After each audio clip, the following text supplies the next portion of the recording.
This is the Horse Radio Network. This is episode 435 of the Stable Scoop Radio Show. Please support our sponsors as they make this show possible. Our sponsors this week are HorseLovers.com, Stud Muffins, and the Fairfield Inn in Lexington, Kentucky. Well, today, coming up on the show, we have a book. We're going to talk to a very famous author, Richard Serrano, who has a new book out called American Endurance, about a race that you're going to want to hear about. And then also, we have our final listener of the year, our final listener of the week of the year, as Helena would say.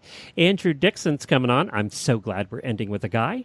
And then we have our final product review of the year, brought to you by HorseLovers.com, of the Gatsby padded leather halter with Dr. York.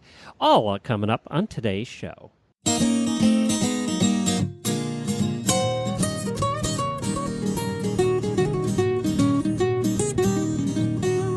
Welcome to the Stable Scoop, with weekly shows delivered right to you. With Helena and Glenn the Geek, live from the stable, it's every week. They'll bring you the news through hail or high water, while using their tails as their own fly swatters. So sit on down and laugh till you poop, cause it's time again for the Stable Scoop. Stable Scoop. The Stable Scoop. Stable Scoop. This is Glenn the Geek. And this is Helena B. And you're listening to the Stable Scoop Radio Show on the Horse Radio Network.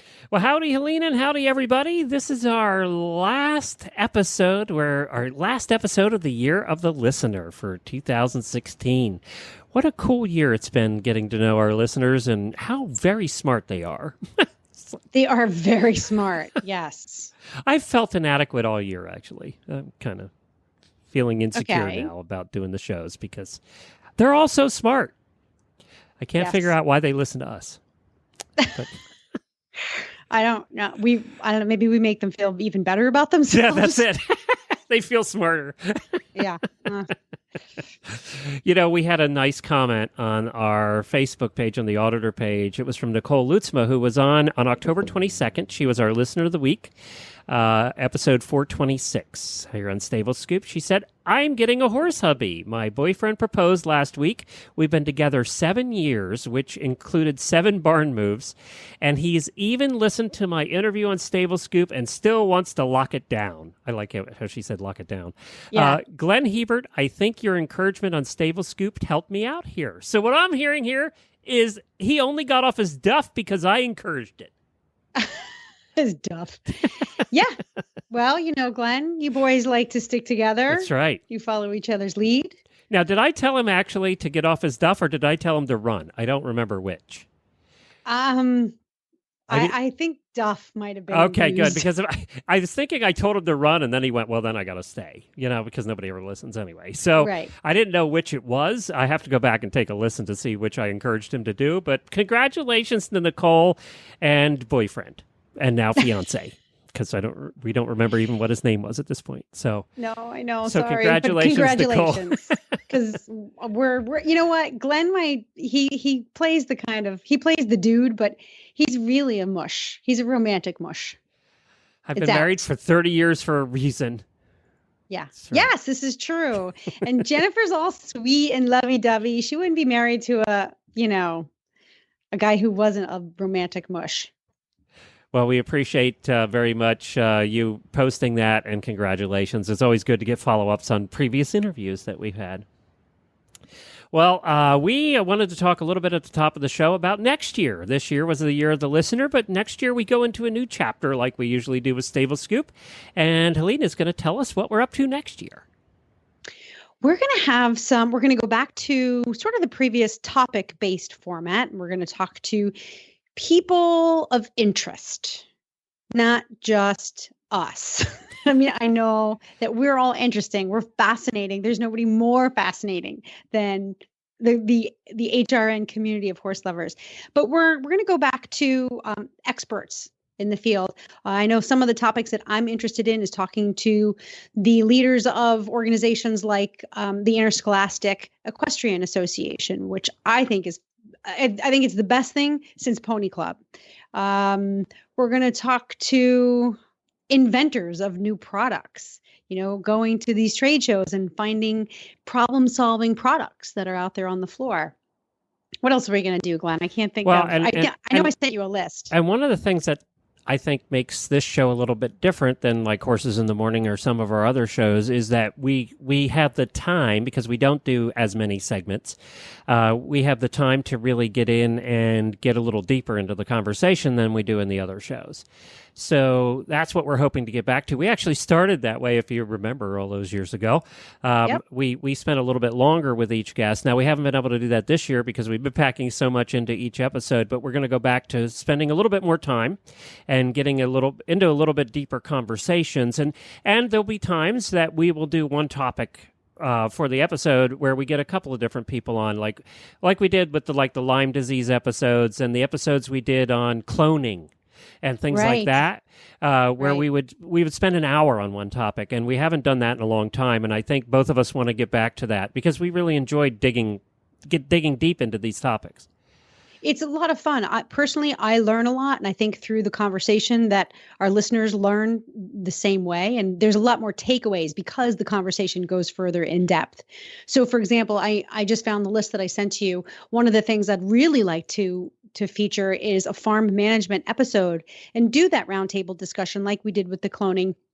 And, have a barn manager on from a big barn and a small barn and talk about what kinds of things we can do to lower our overhead operational costs, basically how to survive when running a boarding business or a training business. So the kinds of things that really that affect not just the professional horse person, but things that are of interest to the hobbyist as well. And we want to hear from you. We want you to send us an email, Glenn@horseradionetwork.com or Helena@horseradionetwork.com with your ideas for topic-driven episodes. If there's something that you want to hear about that we haven't talked about or we haven't talked about in a long time and you want us to revisit, then send us an email. We'd be happy to hear from you. And we're looking forward to 2017 here on the Stable Scoop Radio Show. We'll be coming up on 10 years old. So What? Yeah. So we're going to keep on going. Well, thank you for listening in 2016 as well, but we're not done yet. We got a couple more shows for you. Next week, we will have a special episode that was requested by a lot of our listeners, requested that we put all of the singing and poetry voicemails together from Radiothon into one show. And believe it or not, and this is a record for me and all of my podcasting friends, and Helena too, I'm sure, now that you're editing shows, I had 43 tracks in one sound file. Holy cow. Yes, there were 43 songs and poems in 1 hour sound file. And believe me, that was... I had to keep looking up and down the tracks. To anybody that knows how these look, I had to look up and down to make sure I didn't have gaps. I was like, oh my God. So we put that together for next week. It's all going to be you guys singing. Do you realize I had an hour show with just the songs and poems from Radiothon? It was an hour of our listeners. So that is so cool. And, it's just neat. Now, so that's coming up next week. And then the following week, the week between Christmas and New Year's, we always take that week off that we're closed here at the Horse Radio Network. We're heading home for the first time in 10 years to Jennifer's family. And we have for you the All Hosts episode, which we're recording tomorrow night. And that'll be our 8th year, Helena, of doing an All Hosts episode. I love the All Hosts episode. I don't get to talk to my co-hosts, friends very much. Well, that's the thing. I talk to all of you guys every week, but you guys never talk to each other. So it's kind of cool. Weren't we going to be planning an All Hosts gathering in Florida, in Ocala soon-ish? We talked about doing that over the winter sometime. That's all we ever do is talk about it. Well, we're in the middle of winter. I think solstice is coming up in just a couple of days. It never happens. We always talk about it and it never happens. I know. Well, I think that should be something in the works. And of course, because Horse Radio Network is headquartered in Ocala, I do think it should be somewhere in Florida. And who does not like traveling to Florida?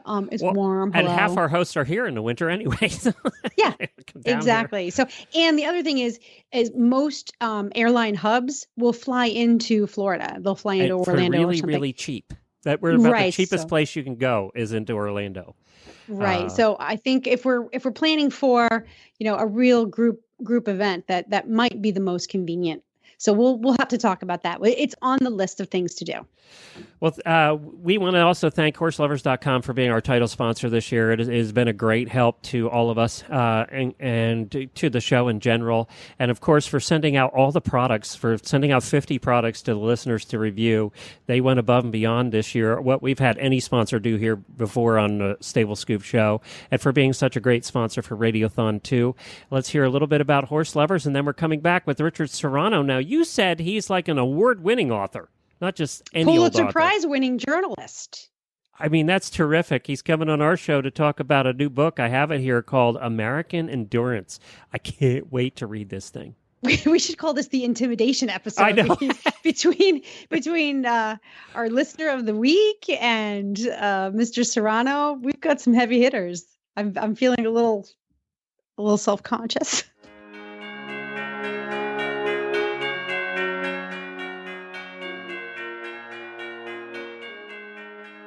HorseLovers.com 50 Days of Christmas Countdown is starting. Every day from mid-November to the end of December, HorseLovers.com is adding a new amazing deal of the day. You should sign up for their email list so that you are the first to know about the deals, or visit HorseLovers.com every day to see the amazing specials they are adding. In addition to that, for your shopping pleasure, HorseLovers.com has special holiday flash sales. 2 products at amazing prices for 24 hours, and then it's gone. You should visit the site every day to see the new flash sale. Get there first, because sometimes the quantities are limited. And of course, you can use the coupon code HRN for all orders over $49 for an additional discount only for listeners of the Horse Radio Network. That's coupon code HRN at checkout.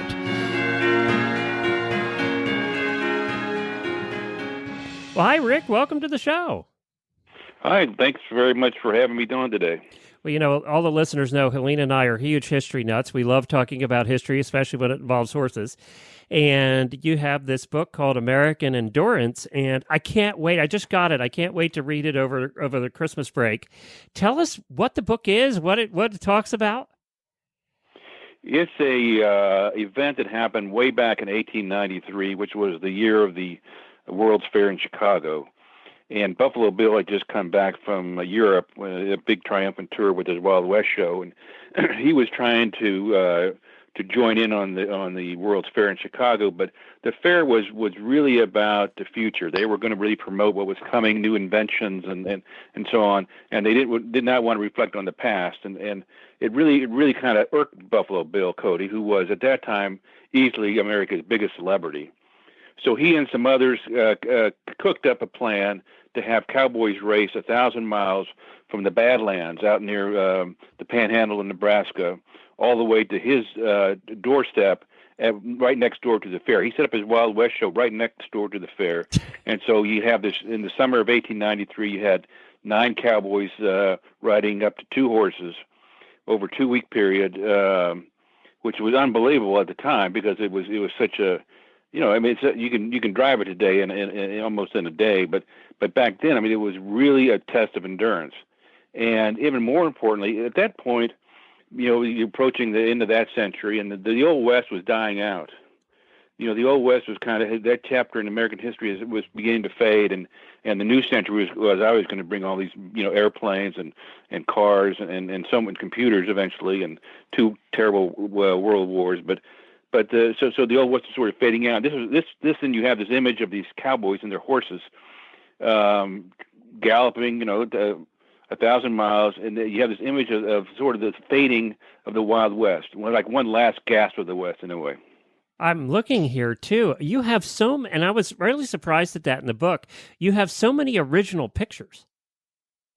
Well, thank you for that. I enjoyed gathering the pictures. I went out to Nebraska. I got some from the Nebraska Historical Society and some from the Library of Congress and others. And it's a lot of fun to do that kind of thing and to go into I drove the route of the West and the race, and it's a lot of fun to do that and pick up images and stuff like that. And I think it really helps the book. So, I'm looking at the map of the route, and it's pretty much a straight shot from Chicago all the way to Chadron. I'm thinking that's where it is, right? And so, Right. had you been to this area? Had you gone to these states before doing your research for the book? Well, yes. First of all, I grew up in Kansas City, so I knew the Middle West pretty well, Okay. and hadn't left Kansas City until I was about 30. But so I knew Iowa and I knew Nebraska a little bit. But we drove out to first we drove out to Wyoming. We went up to Buffalo Bill's historical center in Cody, Wyoming, and did a lot of research there on his exploits. And then we drove down to Chadron, which was at the start of the race.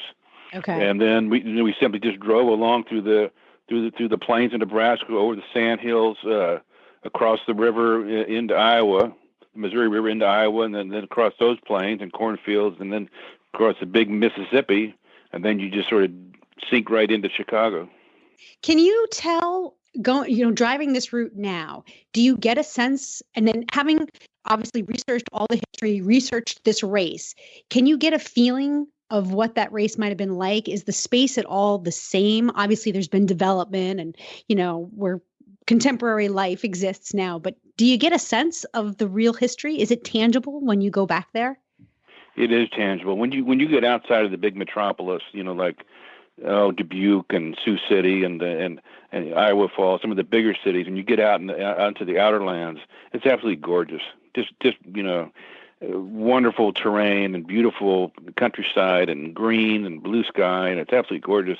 And in my mind's eye, I could think of these guys, and they didn't race in a pack. I mean, many times they were out alone and out in the frontier racing and riding all alone. And it gets very lonely out there, very lonely. Yeah. But it is beautiful countryside, just gorgeous. Yeah. Was it rideable, do you think? Like the weather aside, and some of the pitfalls of what this kind of race might entail. Was it rideable territory? It was rideable. The sandhills were difficult. The sandhills are sort of north central Nebraska, and can be treacherous. And some of the riders were from western Nebraska, and they knew how to get around it. But a faster route was a shortcut to go right through it. But that was with some risk. But it was rideable and exhausting. You had two horses. You would ride one, and you would you'd have the second one galloping along with you, but it didn't have the burden of carrying you. And then there were way stations, and when this started, there was kind of the beginning of the Humane Society groups were just kind of beginning in the United States, and they were particularly strong in Massachusetts and Illinois, and they really tried to stop the race. They were afraid that it was going to be animal cruelty, that the horses would be ridden to death, and they demanded that Cody pull out of it, and he refused, and they enlisted the governors of the three states to stop it. And two of the governors warned that they filed affidavits saying, asking the sheriffs just to arrest them if any horses were overworked or brutalized in any way. And then they drove out. And the day of they took the train. And the day of the race was to begin, they arrived in Chadron. A couple of the society officials, and they were going to stop it. And they had a big meeting in the one hotel there, and it was a little town, and in the one hotel there, and they came up with a compromise where they would set up along the route. There were 7 or 8 or 9 examination stations, and so the society officials would take the train, and they would be ahead of the riders, and then the riders had to go and they had to sign in and report it, and then the veterinarians would examine the horses, and that's how they did it. The first vet check, right there. Exactly. And you talk about the terrain and all that. They did in 1993, which was the 100th anniversary of the ride. They a bunch of the cowboys. Some of them were actually. Grandsons and great grandsons of these riders rode the trail. They didn't race, but they went the opposite way. They went from Chicago to Chadron, and it took obviously a lot longer. But But it is some of the spectacular. I mean, I'm a son of the Midwest, and I love the Kansas prairie, and I'll take that over Rocky Mountains or a coastline any day. I just love that, be able to see a flatland, and that's what you see. I mean, you do go over two of the biggest, mightiest rivers that the United States has, but there's no Rocky Mountains, there's no Delta, there's none of that kind of stuff. Just a beautiful countryside. That's very cool. And, you did a lot of research for this book, too, because I'm looking, and there's like 20 pages of credits at the end. I mean, you did a lot of research. When I do, this was my fourth book, and when I do books, I have I start with an idea, and then I just deep dive into research. And sometimes I'll do 2 or 3 months, 4 months of it, and I don't want to stop. Yeah, and I know you I do have this stop. excitement about you when you're talking about the research. I can feel your energy go up a couple of notches. Oh, I love it. I just love it, and I don't. Part of it, one of the reasons why I don't stop is because there's fear of starting to write, that I don't have enough, that I don't understand the story well enough, and so it's kind of putting it off. There's that trepidation, but finally I have to. I realize I've got to stop and go into phase 2 of a project. How do you then organize? How do you organize all that material? I mean, you have so much of it. When you sit down, it's like I can just imagine you've got this a mass of material. Where do you start? I go to the grocery store and I get cardboard boxes, and I bring them home, and then I get these manila files and I start filling them up. First by characters, the people, the writers, and the society people, Buffalo Bill, and then I do subject matters, and then I do on this one I did. Files for each day of the race, so that I keep everything in my head. I mean, a stranger to come look at the boxes would be confused as hell, but in my head I've got it organized that way. Right. Well, I have so many more questions, but I'm not going to ask them because I want to read the book. I want to find read out it what too, happens. Send me your copy when you're done. Okay, I can't wait to read what happens. Like I have questions like, don't answer them because I did give away the ending. But did it work? Did they get a lot of press? Did he end up accomplishing what he hoped to accomplish? I got so many questions, but don't answer them because I won't answer anything that gives away. But it is a very it's a very surprising ending, and it ended in a way you'd never expect it to end. Don't tell me. Oh, God, I want to read this. All right, where do they get the book? It's called American Endurance. It's at Amazon. It's at Barnes & Noble, and almost all bookstores across the country. So Richard Serrano, and you'll find it. We'll put a link to it also on our Facebook page and also in our show notes at stablescoop.com. Well, thanks, Richard. This is fun, and thanks for coming on. Well, bless your heart. I enjoyed talking with you guys. All right. Take care, Richard. Merry Christmas. Take care. Same to you. Bye-bye.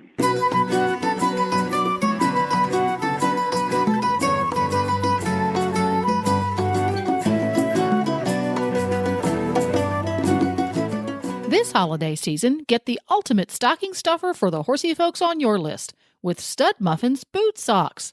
Choose from a multitude of bright, fun designs that celebrate the special relationship we have with our horses, and every pair of socks comes packaged with a great big Stud Muffin horse treat, decorated for the season. You can find Stud Muffins treats, socks, advent calendars, and reward boards at your local tack and feed supplier, or you can visit their website, studmuffinshorsetreats.com.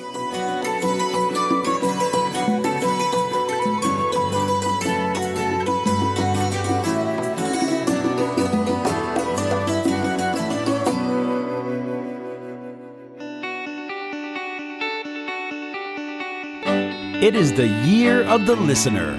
And now, our Stable Scoop listener of the week.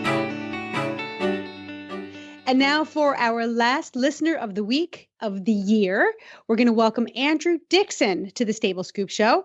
Andrew is not only a horse lover, but a professor of marine chemistry at the Scripps Institution of Oceanography at the University of California in San Diego. To me, that's almost cooler than being a horse person, but we're just going to, I'm really excited to get to know you, Andrew. So welcome to the show. Thank you. It's great to be here. Tell us a little bit about what you do. Do you do research? Are you primarily teaching? What does your regular day job look like? Primarily research. I have a lab here at the University of California that specializes in measuring the carbon dioxide levels in the ocean. And we also act as the kind of calibration lab for all the other labs around the world that do that measurement. Wow, that's a big responsibility. It must keep you very busy. Some of the time. I sneak out to ride, of course. Yeah. Well, some of them, do you spend a lot of time on the ocean going vessels that I see? You've got some pretty cool boats. I myself don't these days. I haven't for quite a number of years. The people in my lab, probably we will do 10 to 12. 3 of them will do about a total of 10 to 12 weeks a year. Wow. That's some serious equipment that you have. And so, I have another podcast called That Newport Show. And so we tend to focus on the marine industry. And a lot of times I make comparisons between the horse world and the marine world and pretty much how you have to think. And I think there are some similarities between, and I think the similarities are really in the passion. So how do you take your passion for what you do for a living and compare that to your passion for horses? How did those two things come together in one person? I find that difficult to understand. They don't entirely come together because, of course, on the one I'm here at the lab or working, or on the other I'm with the horses. And the beauty of being with the horses is essentially I'm not thinking about anything else. Okay. And so they don't really come together. On the other hand, when I'm at the lab, sometimes I am. That's because it's still a job. Well, they might not come together in your conscious mind, but somehow I think that the things that we learn in one part of our lives seep into the other part of our lives. Tell us a little bit about your horse life. My horse life really is kind of very limited. I started as a 7-year-old riding ponies in a field, and the only interest was how fast we could get them to go. And then never really was on a horse again until one time at the circus when they said, would anybody like to try the bareback riding? And my hand in the crowd was waving wildly, and I got called up, and they put a harness on me, gave me a leg up onto the back of this large kind of dining table with 4 legs that could trot. And there I was, going from kind of sitting to kneeling to standing to kneeling to sitting to standing to until finally they pulled, and I came off, probably with a huge smile across my face and a large tear across my pants. I think that happened to me yesterday. That's funny. And the next time, basically, was about 35 years later, I went on a trail ride. And my daughter had just started riding at that time. And I thought, well, this would be a lot of fun to try and do more of. And so I was quite overweight at that time. I lost a bunch of weight, got involved helping at the barn, doing magna-wave therapy on horses, and realized that I really enjoyed being around the horses. And on the whole, they seemed to like being around me. And so gradually I moved into learning to ride and ended up, I now work overstates maybe, but I'm an elderly working student at a dressage barn where I'm learning to ride more and more rigorously as the weeks go by. But I'm also helping out with the feeding and the tacking and the grooming and the hand walking and the as you know. Yeah, endless list of things you do. This is interesting because this is not our common story. The common story is that the mom ends up getting involved because the kids got involved. But your wife, not so much, huh? No, she's not very fond of horses and is even a little scared of them. My daughter said one of the funniest things she ever saw when my wife had taken her to a riding lesson was a horse wandered over and kind of put his head in her lap, as though to say, hi, pet me. And she was just sort of frozen looking at it with wide staring eyes. They know cats and horses, man. They'll get right in your lap, especially if you don't like them. They want to convert everybody. So do you find a growing passion for not just the riding part, but for the care and the horse management? I really do enjoy the care and the horse management. I mean, at some level, they kind of jokingly refer to me as their barn manager now, even though I'm only there, 2 and a bit days a week. Because that way, the food's always there because I get to order that. And I get to help with some of the various medical things that deal with the horses as well. That's cool. And you're in San Diego, so what are the barns like there? Like your boarding stable and where you take your lessons and stuff. What are they like there? Is there a lot of land, or are they very small? There's not a lot of land. Most of them are quite small, but there's a lot of horses. And so the property that we're currently on and the barn I'm in moved at the end of September, beginning of October, which was quite a chaotic process. The property itself is 10 acres, and in principle, it's zoned for 94 horses. Whoa! They don't have that many there. That kind of violates the 1 acre a horse rule, doesn't it? Yeah, they don't eat the grass. There isn't any grass. Right. Okay. Yeah, so it's not like they're foraging. No, they're not foraging, except occasionally after it's rained, and there'll be little fragments, and the horse's eyes light up with glee as you walk around and say, "That bit's green. Can we go there?" You know what's so funny is when I first met Jennifer, she was on a 100-acre farm that her parents owned. And of course, I didn't know anything about horses. This was my, and I grew up in Lancaster County, Pennsylvania, where there was nothing but huge farms. So when I got to Jennifer's, I just thought everybody that had horses had 100 acres. That was my perception for years, was that everybody that has horses has all this land, and it's kind of a pain in the neck because it takes you forever to take care of it all. But I couldn't imagine anybody having a small lot with like 10 horses on it, like we saw in Norco, California. Yeah. In contrast, when I took my daughter to riding lessons, I was just amazed because all these horses were there, all in like little stalls. And the only time they got out was to act for their active exercise as a lesson, or maybe a turnout once a week. Yeah. Gosh, that's painful. Yeah, that's painful. Did you realize that was something that wasn't a best practice at the time? I mean, sometimes we're exposed to these new hobbies or these new activities, and you don't really know what you don't know. Did you get a sense, though, that this was not right? Well, it didn't seem ideal. And later, when I was kind of helping and working around the barn, talking to the farrier, he'd commented that there'd been a horse that had trouble with lameness, and that he'd spoken with the groom, and they'd kind of snuck one of the horses out into one of the rings and left them there overnight, put them in after dark, get them out before dawn. And that the lameness had substantially repaired itself with that ability to move around. And that's when it came to me that this was another part of the care and keeping of horses. Funny how that works, right? I mean, it is interesting how that works. How about your daughter, Emma? And now Emma rides, you said Emma rides hunters, and she's now in college. So is she on the team there, or did she kind of put the horses aside for a while? She's considering joining the group that takes the team, but she's not on it. She's really been focusing on doing well in the classes. And where's she go? And so she goes to a place called the University of San Diego, which is a separate university nearby. She was originally homeschooled and then got a scholarship to go to this university. Very cool. And occasionally I will take her to a riding lesson and just stay and watch, as I always have. Right. That's your duty.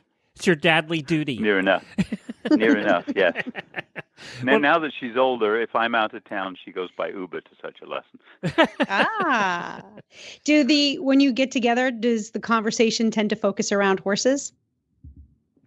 Not so much. My daughter I would say my daughter had an obsession, it would be theater. She will often, she's talking and somebody says, "Oh, your dad's into horses?" She says, "Yes. I like horses. My dad's completely besotted, My dad's the one that's addicted." Well, I love the fact that she's in theater, because I think everybody should be. But so what is her passion in theater? Does she sing? What's her passion? She loves theater. She loves to watch theater. She loves to participate. She's acted in a couple of things. She'd love to sing, but her singing is more an enthusiasm than a strong ability. Yeah. Neither parent is a meaningful contributor there. And we always think about the line in Spamalot when they talk about how it must be so difficult to sing and dance at the same time. Yeah, yeah, that's true. That's agreed. True. They never let me sing either. She currently is, hoping to do a double major. And I said, "Well, what will it be?" And she said, "Well, it used to be," she'd say, "theater and physics." And now Love it's it. sort of morphing to theater and mathematics. Okay, that works. That works. Because you know what? Math is pretty dramatic, let me tell you. Yeah, but you don't usually hear really those two is. together. No. I've seen drama in math, it's true, but dramatic, I'm not sure is necessarily the word that was in mind. Well, before we go into the rapid fire questions, how'd you hear about us, the Horse Radio Network? I was listening to a podcast on horses that I'd found by accident called something like the Whoa podcast. And then I started to just look around iTunes a little bit, and I found the horsemanship one with Debbie Lux, and started listening to that. And then gradually started others until now. I probably listen to every one. Yay! That's what we like to hear. It's funny because people ask me, and you'll appreciate this, being that how you figured out that there were podcasts out there, people ask me all the time, are you worried about competition, about other shows coming on? And I have said, and Helena will tell you this, for 8 years, that I've been disappointed there hasn't been. That the reason is people don't listen to just one podcast. Once they figure out podcasts, they listen to multiple podcasts. And we've been the ones kind of leading the way, educating the horse world about podcasts, and haven't gotten much help, like from other people starting shows. And, I've always hoped that there would be 20 shows out there like ours, because people will gradually figure out that there's more out there. And, so I'm glad you found us through really somebody else, because that's what I always hoped would happen. We're missionaries of sort. We want to convert everyone into a horse lover of some kind. Yeah. And so the more that are out there, the better. I've had such a wonderful time listening to all the various things and some other horse podcasts as well. And certainly it's largely distracted me from listening to spy novels, which is what I used to listen to on my phone when I walked the dogs. Well, there you go. Well, we have a couple minutes left. Let's go into the rapid fire questions. And this isn't the last rapid fire questions for the year, and I'll tell you why. On our All Hosts episode that we do every year, that'll come out between Christmas and New Year's on all the shows, we will be asking the hosts some of the rapid fire questions this year. So you can look for that then. But go ahead, Helena. All right, Andrew, we're going to go back in time and pretend we're 14 years old, and that all that matters in the world are the answers to these questions. Yeah, what is your favorite food? My comment about that time is that youth is wasted on the young. Yeah, that is true. Agree. That is true. I agree. So what is your favorite food? Bread. Bread. All kinds of bread? Bread-like things, yes. So, a meal with bread, like a sandwich or bread and soup or bread and stew, or I just suddenly dawned on me a few weeks ago, having heard you ask people this all the time, that actually that would be the true answer. Okay. I'm a bread fan myself. I dunk it in. We always have at least 10 different kinds of bread in this house, which is not always a good thing, but I can't seem to change it, and I can't seem to stop eating it. So I'm with you. What's your least favorite food? I don't have a particular food, but it's a particular texture in food. I don't like slimy. I guess slimy already says I don't like it. But I'm thinking there are certain, like sago and desserts, and one I particularly remember was tasting in Japan a sea slug. And I definitely needed the large glass of Japanese scotch after that. That doesn't even sound good. For my courage plus the disinfectant effect. I guess an aversion to slimy foods is some kind of evolutionary benefit. So, all right. I'm, oysters, you adapt. Slimy foods, you can get past it. Oysters I don't mind, but I don't rush to eat them. Yeah. What would be your biggest equestrian pet peeve? Oh. People that just don't really seem to care about the effect they're having on the horse. Okay. The horse is to do something for them. They don't feel that it's a partnership in any way. Yeah. Sadly, there's plenty of those people around, because pretty much everybody who comes on this show, however they answer that question, whatever details they use, it pretty much points to the same problem. And that's this the fact that people forget. They don't really have an empathy for the animal. It often feels like a machine to them. You know what? But that says a lot about our listeners, doesn't it? Because that's been a common answer all year long. So that just makes me proud of our listeners, is what it does. It just says a lot about the people who choose to listen. Yes. And they're attracted to the philosophy that we live by as well. Horse Radio Network isn't about just, talking about horses. We're talking about loving them and taking care of them and doing right by them and understanding them. Oh, look, I'm going to start crying and get all mushy. All right, we got to move on here. Andrew, what's the most terrifying thing you've ever done, and would you do it again? I find that hard to even imagine, because on the whole, I don't get terrified of things until it's afterwards. And probably it was practicing flying aerobatics when I came in and a tire burst on the landing. And, oh, boy. You were flying? The plane sort of, I'd been flying, yes. And the plane had been wiggling a bit, and I got off and looked and went, oh, that explains it. One tire gone. And then I went, oh, my God. I'm not sure I wish to repeat that. No, that wouldn't be one you'd sign up for. Yeah.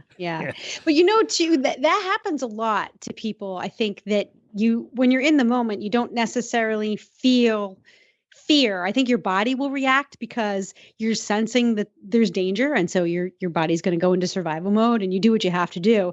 And then you don't actually feel the results until you're safe. And it's okay to freak out. I've been there. At least, that happens to me when I'm fox hunting. So, yeah. The early one that crossed my mind was early on when I had been riding for a little while. I was walking a horse around the show park where we were situated at the time, and suddenly behind me there was this sound of hooves, and a riderless horse came galloping past, and mine joined in with enthusiasm. And I went, okay, we learned to canter the last week, or was it the week before? Let's see if we can stay up here. But again, that was the same, of not really starting to go, oh my God, until we'd actually stopped again. Right. One more. If you could have a superhero power, what would that power be? I still think, like with many of our other listeners, flying would be wonderful. It's been in my dreams on occasions, and I'd kind of like it in real life too.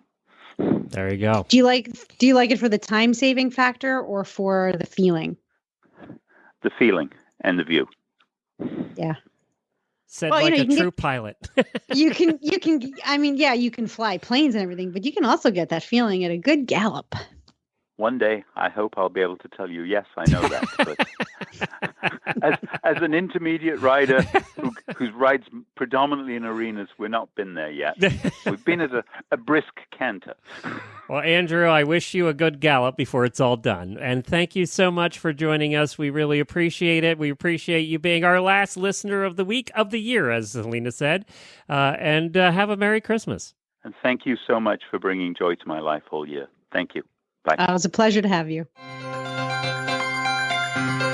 The Horse Radio Network is excited to announce a new partnership with the Fairfield Inn North by Marriott in Lexington, Kentucky for Road to the Horse and Rolex. The Fairfield Inn North is right off Newtown Pike and Route 64 near the Cracker Barrel and only 10 minutes from the horse park the back way, the low traffic way. The Fairfield Inn North has spacious rooms that are being completely renovated now and will be ready in time for Road to the Horse. Plus, the Fairfield Inn North offers complimentary breakfast, a free Wi-Fi throughout the hotel, a huge free parking lot, a business center, indoor swimming pool and jacuzzi, outdoor patio with grill, a laundry facility, and much more. The Cracker Barrel is located right next door, and there are 4 other dining options available for breakfast, lunch, and dinner right around the corner. Just for listeners of Horse Radio Network, we have negotiated some great rates for you for Road to the Horse and Rolex. For Road to the Horse, we have the rate down from $160 to $120. If you're going to Rolex, we have the rate down to $199 from $260. There's a very limited number of rooms available at these rates, so call in your reservations as soon as possible. Search for Fairfield Inn North in Lexington, Kentucky. It's the one on Hackney Place. You must call at your reservation and ask for the Road to the Horse or the Rolex Early Bird Special. So that's the Road to the Horse or Rolex Early Bird Special. Search for Fairfield Inn North by Marriott.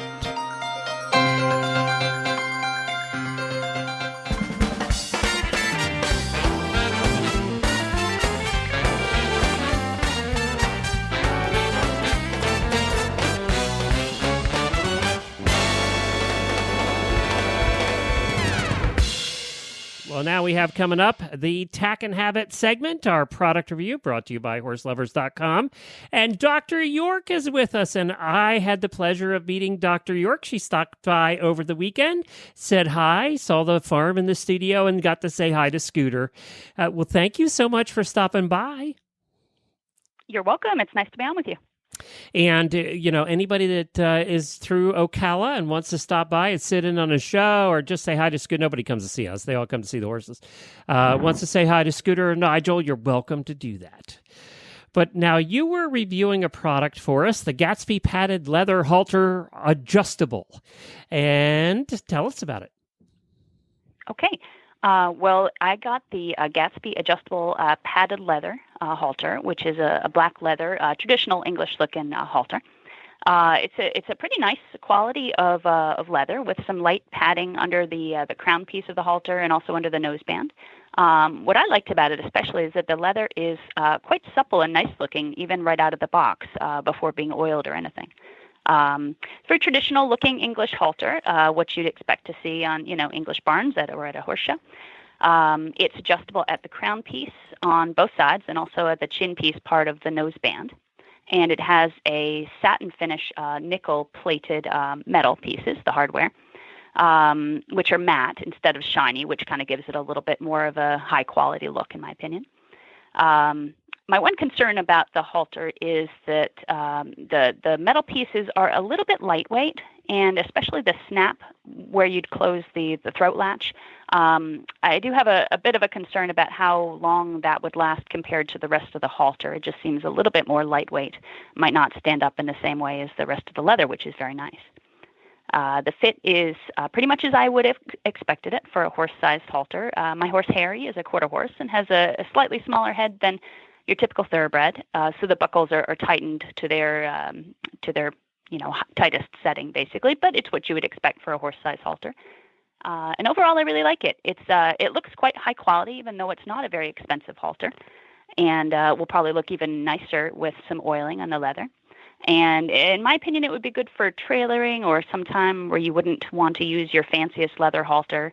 I use a rope halter most of the time, and I wouldn't want to use that while trailering my horse. So this is perfect for me because I can put this halter on when Harry's in the trailer or when I'm doing something else I wouldn't want a rope halter for. But it's not a big financial commitment to have a nice leather halter around. So overall, I really like it.